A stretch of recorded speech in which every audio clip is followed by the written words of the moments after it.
Rwandan Isabelle Kamariza launched her NGO Solidafrica in 2010. Public hospitals in Kigali don't provide food as part of patient care, so Kamariza set out to help patients who couldn't afford to eat. So this is where we split the food, and we're gonna go in different wards. And because normally we feed 300 patients every day on breakfast, and we only have 1 hour to do it. So we're gonna start with the ward 7, while Mama Zuzu will go in another ward, Cecile in another ward, and we have also people from the hospital who's gonna help and go in another ward so that we can do it in 1 hour. So the delivery of breakfast, what we do is that now we are taking care of 300 people, and the hospital is big, so there's many wards. We gave every ward a bucket, and we go and deliver it to the patients in their beds. First, because we want really to have a connection with the patient that we are taking care of. It's not only giving them food and then leave, because what we do is that we visit them. We try to know their issue, so that we know that this one doesn't take eggs, this one doesn't take this thing, even if we are not able to take care of all the special diets. But we try really to have a connection, because Solidafrica was born like this. It's first to go and talk to the patient and see what their needs. So this is porridge. It's just a mix of cereal with water and milk. It's really hot, so we're gonna do it quickly so that I can serve it. Over time, talking to patients, Kamariza noticed another issue she wanted to solve. When you do the delivery, you will give porridge and milk. And then at some point, we will have patients saying, you know, for the porridge part, maybe tomorrow you can stop and give me and bring me water, boiled water. And realize that there were a demand for water. At the beginning, for me, I didn't know that there were no clean water in the hospital.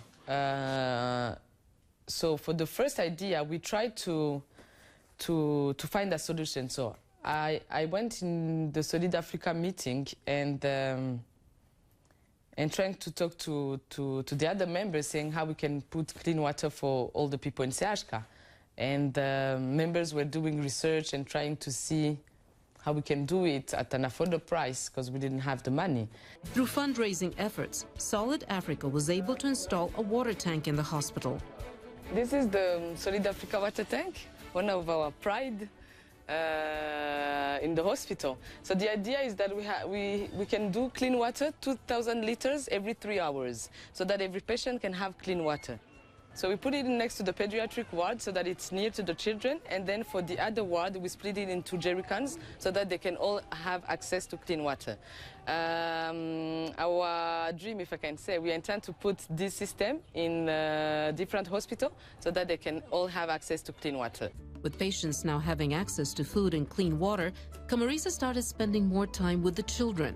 When I started spending time in pediatric, I realized that, you know, all those kids are like, they try to play, they run around like every kid. When they get better, because there's times on and off, but on the times that they are really good, they will want to play. And then there were no specific room for them to play.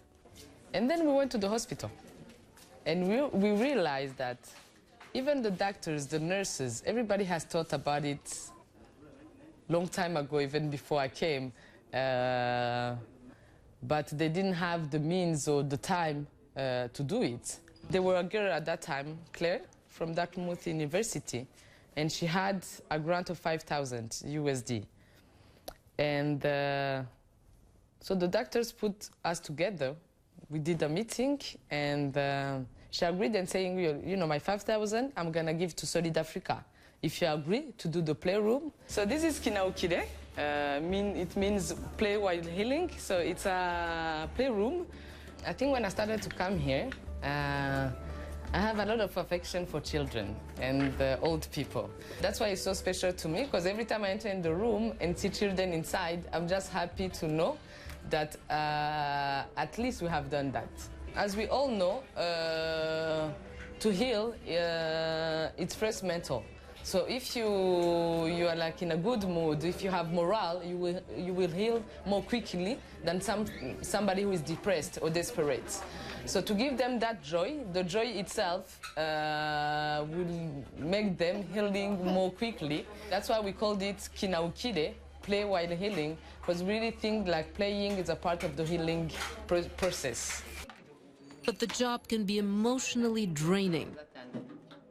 We didn't choose the easiest place to do an NGO, because in an hospital, people died. For me, when it's, how can I say that? Middle-aged people, it's sad. When they're old, it's less sadder, but when it's children, it really affects me. So with that playroom, you have 10 kids or 15 kids, and then you spend time with them, and you spend time with them. So when they pass away, it's part of you. So it's part of your life. So it affects you. And I think we, or I, or even Mama Zuzu, or the people are there every day, we are not, I would say, equipped to that. Kamariza likes to focus on what Solidafrica can do. Having made a difference at the CHUK hospital, she sets her sights on bigger plans for the future.